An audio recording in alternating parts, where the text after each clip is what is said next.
Welcome to Austin Peay State University. We are here to celebrate the completion of the Governor's Terrace Residence Hall and Dining Complex with the symbolic grand opening of the Dickerson Eriksson Hall. Of course, as you can tell, students moved in here a few weeks ago. The buildings are still undergoing last-minute touch-ups, which is not uncommon for a project of this scope. The final landscaping will be done later in the fall so that the plants have a better chance of thriving in our environment. These new buildings add 396 additional beds, increasing our campus residence capacity to over 1,700. They have been built on the approximate locations of 3 old halls that were demolished: Cross, Killebrew, and Rollins. While these halls are gone, they certainly will not be forgotten by all the residents who lived there over the years. But time moves on, and so does the amenities that our students require in order to live on campus. They're significantly different these days than they once were. If you haven't visited a residence hall in many years, I think you'll be surprised at what you're going to see in just a little while. Governor's Terrace North and South are designated for upper class students, while the Martha Dickerson Eriksson Hall is designated for freshmen. You are currently seated in the new dining venue, the Terrace. Our campus dining partner, Chartwell's, has been a very great partner with their vision and support for this project. It serves not only students who live on campus, but also commuter students as well as faculty and staff. I do want to take a moment to recognize some of the guests that we have here today. Bo Patton is representing Congressman Martha Blackburn. Are you here, Bo? Yeah. Oh, thank you. County Mayor Carolyn Bowers, who's also an Austin Peay alum. I saw you, yes. City Mayor Kim McMillan. State Representative Curtis Johnson. Thank you, back by the Pepsi machine. State Representative Joe Pitts, an Austin Peay graduate also. City Councilman Gino Grubbs, also an APSU alum. I saw him, yes. And any other elected officials who I may have missed who are here with us today, we really appreciate your coming and your support of Austin Peay. I also want to acknowledge President Emeritus Dr. Sherry Hoppy, and our interim provost and vice president for academic affairs, Jaime Taylor, Dr. Taylor, back in the back, and our SGA president, Mike Rainier, and our other SGA executive officers and senators who are here today. Thank you all for coming. At this time, I'd like to introduce Mitch Robinson, our Vice President for Finance and Administration, who will make some other recognitions. Thank you, Dr. Bird. Wow, it's hard to believe we're here. Gosh, for those of you who have been around a long time, we first had a vision for some of this back in 2003. I think, Joe Mills, you'll remember that. That's when we put together a housing master plan for this campus. That's where you'll see Ant Village, Castle Heights, and now this wonderful residence hall for the campus. And actually, it's the first time we've actually increased our beds on campus. And the way we've been growing lately, I think we definitely need to have that. But it certainly is my pleasure to recognize some of the folks that worked on the team, and there were a lot of team players. Last time I checked, there is no I in team, so these folks all played a very big role in putting together what you see as fruition that we have here today. First of all, the architects. I'd like to recognize Gary Askew with Bauer Askew Architects. And I don't know that Tom was able to make it, was he? He's on his way. He's on his way. But Tom Bauer is the other part of that team. This was a joint venture, so we did have another architect team on board, and that was Lane Lyle with Lyle Cook Martin, along with Marshall Duncan, and I'm going to name the whole group because they're all here. Brad Martin and Matt Lyle, and all the way from Bozeman, Montana, the one that keeps it all together is Lorena Lyle, Lane's wife. From American Constructors, again, they were our general contractor for the project, and they have done an outstanding job for us. We have with us Harold Brewer, who is the president, and Joe Braden, who was the project manager. Again, thank you very much for all that you contributed to this project. Again, we have, here we go, that is Tom Bauer coming in the door right now. Good to see you, Tom. Representatives from the Tennessee Board of Regents that are here with us today are, I would like to say Provost Dr. Tristan Denley, but unfortunately it's Vice Chancellor for Academic Affairs, Dr. Tristan Denley. Thank you for being here. Actually, he had a very big role in what this ended up being, so we do appreciate all the input that he had. Also, Tom Hutchins. Where are you, Tom? There, all the way in the back. Thank you for being here. And we also have Tim Hurst. Tim, are you around? Tim, we worked up many estimations of what's going to cost for this project, and Tim did many different versions of that, and we were able to pull that together. And also Joe Mills, he's the Assistant Vice President for Student Affairs, the Director of Housing and Residential Life and Dining Services. It's a long title. He's got a lot of responsibilities on this campus, but he certainly did a wonderful job in making sure that we kept this project on track and what it is today in terms of serving our students. And I'll just go ahead and turn that over to Joe. Is that right? Oh, sorry. Before Joe recognizes some folks, I did want to elaborate, I guess, on his involvement. He's really been the campus liaison and central point of coordination between the campus, the architects, and the contractors getting these halls complete. I can honestly say without his day-to-day involvement in virtually every aspect of the project, it may not have been completed on time. No project is without problems, and Joe stayed on top of those and also kept doing his regular job along the way. He's been a tremendous asset not only to this project, but also to the university over the past 20+ years. So I think it's only appropriate at this time to take the opportunity to publicly thank Joe for his service above and beyond. So thank you, Joe.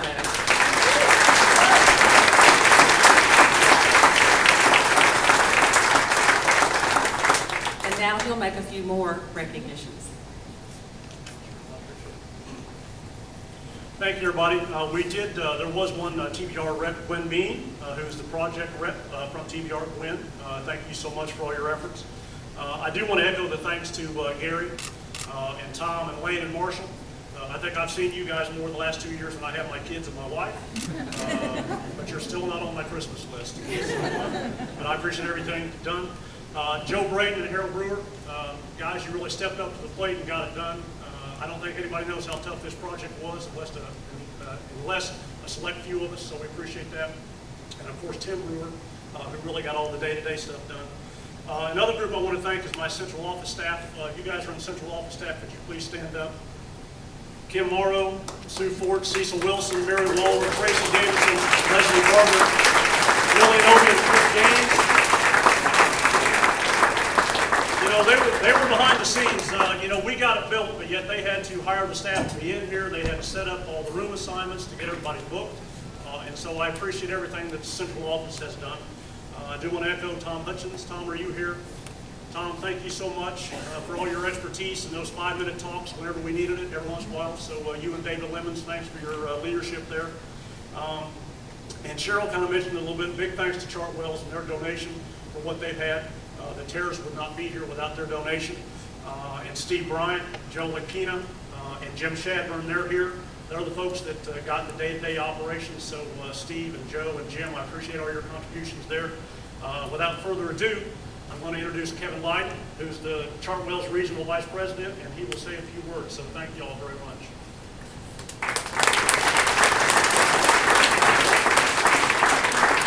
Thanks, Joe.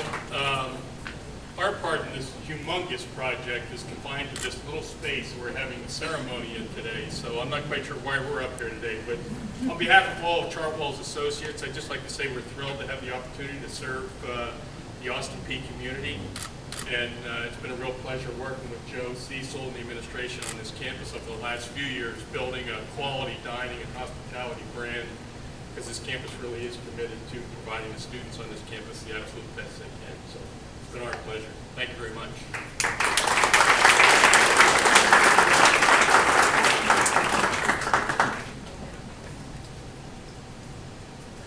Well, thank you all for being here today. This is a big moment in the life of the university, and I especially appreciate our local leadership and the many friends of Austin Peay for being here today to share a part in this.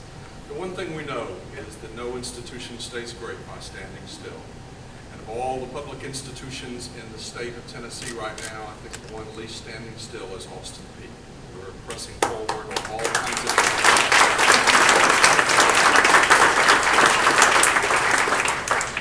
Now, a university is mostly a matter of heart and of people who are working hard every day to serve the students that we are privileged to have on our campus.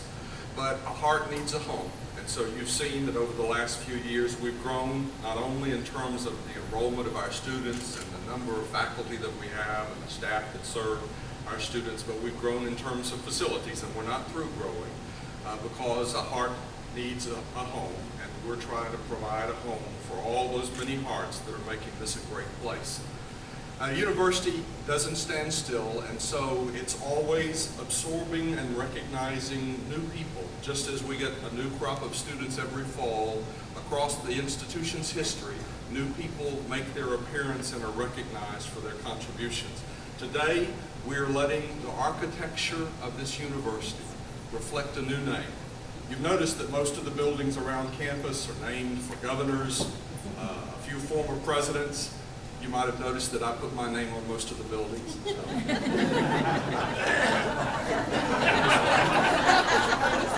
All right, good, you're awake. I'm glad to hear that. But today, we are joining the name of a prominent alum to this university. The name of that alum is Martha Dickerson Eriksson. We've already joined her name to one of the university's prominent colleges, the College of Education. Last spring, we honored her by naming that college after her. But now we attach her name to one of our facilities. And it will endure as long as this facility lasts. And knowing how hard it is to build new facilities, it will last a long time, I promise you. But even longer than that will last the influence of the gift that we also recognize that was made to the university by Mr. Lars Eriksson, a gift that will fund scholarships from now until as long as time lasts for students who are going to be teaching in the area of math and science. And so I want to take this moment to recognize Mr. Lars Eriksson, who's with us here today. Mr. Eriksson, would you stand and be recognized?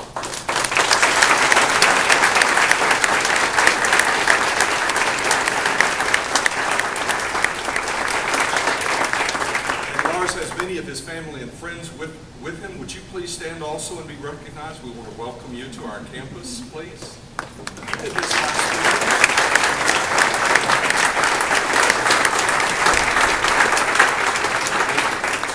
I want to say one more time today, and I'll say it more in the future. Again, thank you for your great and generous gift. We are proud to be able to honor your wife, who made this university proud by the way that she spent her life. Proud that her name is going to be associated with the university far, far, far out into its future by being attached to this building. So we thank you and we recognize her, and thank you all for being here. Now I think I'll turn it back over to Dr. Bird.